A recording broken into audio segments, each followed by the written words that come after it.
Everyone, तो आज हम लोग बात करने वाले हैं क्लास 10 बायोलॉजी से एक बहुत ही इंपॉर्टेंट डायग्राम के बारे में। तो आज हम लोग बात करने वाले हैं बच्चों स्ट्रक्चर ऑफ नेफ्रॉन के बारे में।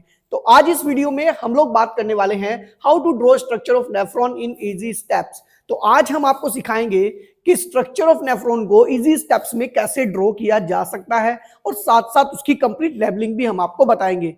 आप लोगों को क्या करना है बच्चों, वीडियो के साथ साथ एक कॉपी एक पेंसिल आपको अपने पास रखनी है और मेरे साथ साथ क्या करना है, आप लोगों को स्ट्रक्चर को ड्रॉ करना है। अगर आप लोग एक बार स्ट्रक्चर को मेरे साथ ड्रॉ कर लेते हैं तो आपको एग्जाम में इसकी प्रैक्टिस करने की नीड नहीं होगी, ये आप लोगों के दिमाग में सेट हो जाएगा। तो स्टूडेंट चलते हैं और स्टार्ट करते हैं ड्रॉ करना स्ट्रक्चर ऑफ नेफ्रॉन। नेफ्रॉन का स्ट्रक्चर बनाने के लिए सबसे पहले हम लोग बनाएंगे एक कप शेप्ड स्ट्रक्चर, जिसको हम लोग कहते हैं बच्चों बोमैन कैप्सूल।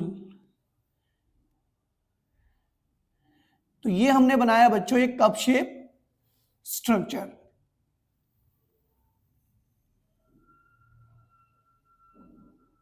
और इस कप शेप स्ट्रक्चर को हम लोग कहते हैं बच्चों बोमैन कैप्सूल। इस स्ट्रक्चर का नाम है बच्चों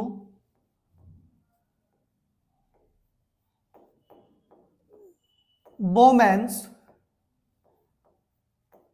कैप्सूल। तो बोमैन कैप्सूल बनाने के बाद बच्चों हम लोग इसके अंदर बनाने वाले हैं एक स्ट्रक्चर, और ये स्ट्रक्चर हम लोग यहां से लेके आएंगे बच्चों, और यहां पर ऐसे जो है कुछ फिल्टर लाइक स्ट्रक्चर बना देंगे हम लोग।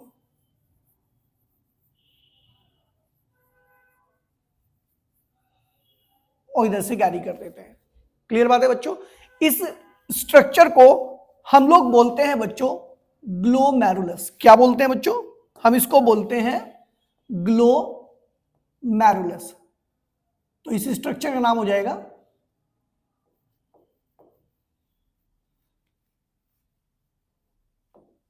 ग्लोमेरुलस। क्लियर बात है। इसके बाद यहां पर जो यहां से हमारा जो इम्प्योर ब्लड इसमें एंट्री करता है, जिस रास्ते से ये बच्चों एंट्री कर रहा है, इस रास्ते को हम लोग बोलते हैं अफरेंट एट्रियोल। क्या बोलते हैं बच्चों? हम लोग बोलते हैं अफरेंट एट्रियोल। इस रास्ते से जो इम्प्योर ब्लड होता है यहां पर नेफ्रॉन के अंदर एंट्री करता है, और ये वाला जो पार्ट है बच्चों, यहां से जो प्योर ब्लड होता है वो एग्जिट करता है, और इसको हम लोग बोलते हैं बच्चों एफरेंट एट्रियोल।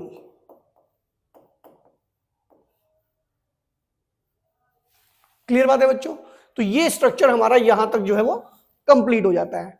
आगे हम लोग बात करते हैं बच्चों, इसको हम लोग आगे बढ़ाते हैं। ठीक है, इस स्ट्रक्चर को हम आगे बढ़ाते हैं, और यहां पर एक हम लोग बनाने वाले हैं एक थिक ट्यूब, और इस थिक ट्यूब को हम लोग, इसकी जो थिकनेस है थोड़ी सी क्या करनी है आपको, ज्यादा रखनी है, नैरो नहीं बनाना है इसको। ठीक है बच्चों, इसको आपको नैरो नहीं बनाना है, और इस थिक ट्यूब को आप लोगों को नेम देना है बच्चों प्रोक्सिमल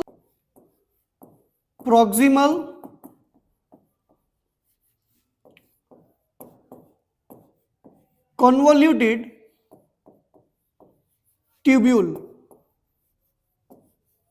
जिसका काम होता है बच्चों रीअब्जॉर्प्शन का। इसके बाद आप लोगों को क्या करना है बच्चों, ये जो आप लोग बना रहे हैं ट्यूब, इस ट्यूब की जो थिकनेस है आपको थोड़ा कम करना है, क्योंकि यहां से आगे जो है बच्चों इस ट्यूब के अंदर जो है वो प्रेशर, वो ट्यूब बनानी होती है बच्चों, वो थोड़ी सी क्या करनी होती है, नैरो बनानी होती है। ठीक है ना। और ये जो नैरो आप लोग देख पा रहे हैं, ये जो नैरो ट्यूब हमने बनाई है इसका नेम होता है बच्चों लूप ऑफ हेनले। इसका नाम क्या होता है बच्चों? इसका नाम होता है loop of Henle.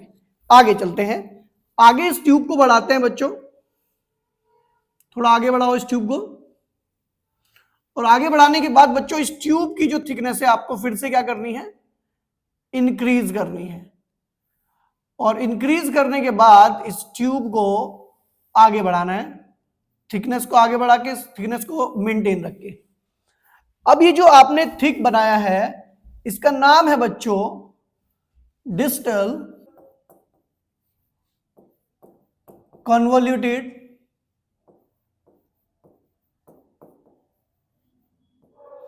Tubule. Clear बात है बच्चों? आगे चलते हैं। आगे आपको क्या करना है बच्चों, ये जो आप थिक ट्यूब बना रहे हैं आगे चल के आपको इसकी थिकनेस को वापस क्या करना है बच्चों, कम कर देना है।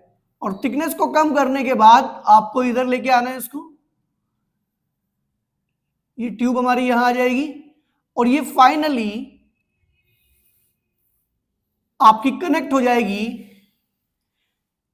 एक अगेन एक ट्यूब से जो कि सिलेंड्रिकल बनाना है आपको और जिसका नाम आप लोगों को रखना है बच्चों कलेक्टिंग डक्ट। क्या नाम रखना है बच्चों? आप लोगों को नाम रखना है इसका कलेक्टिंग डक्ट। क्लियर बात है बच्चों? तो बच्चों इस स्ट्रक्चर के अंदर जो आपका फिल्ट्रेशन का जो मूवमेंट रहता है बच्चों, वो मूवमेंट रहता है इस डायरेक्शन में। ये फिल्ट्रेशन का मूवमेंट रहता है। तो ये फिल्ट्रेशन का मूवमेंट आपको जो है ऐसे एरो लगा के यहां पर शो कर देना है।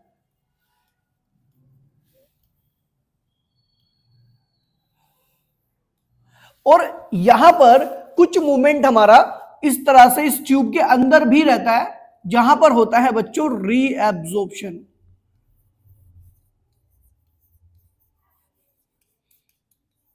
क्लियर बात है?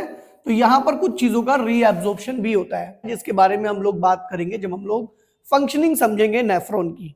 क्लियर बात है बच्चों? तो आई होप कि ये जो स्ट्रक्चर ऑफ नेफ्रॉन है, ये जो बच्चों स्ट्रक्चर ऑफ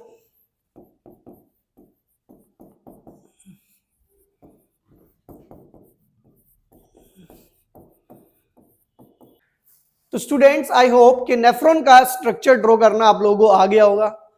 तो स्टूडेंट अगर आप लोगों को हमारा वीडियो अच्छा लगा देन इसे लाइक करें, शेयर करें और अगर आप लोग हमारे चैनल पर न्यू हैं तो जल्दी से हमारे चैनल को सब्सक्राइब कर दीजिए और हमें बताइए कमेंट बॉक्स में कि नेक्स्ट हमारा वीडियो किस डायग्राम पर होना चाहिए। तो स्टूडेंट मिलते हैं नेक्स्ट वीडियो में, तब तक के लिए बाय बाय।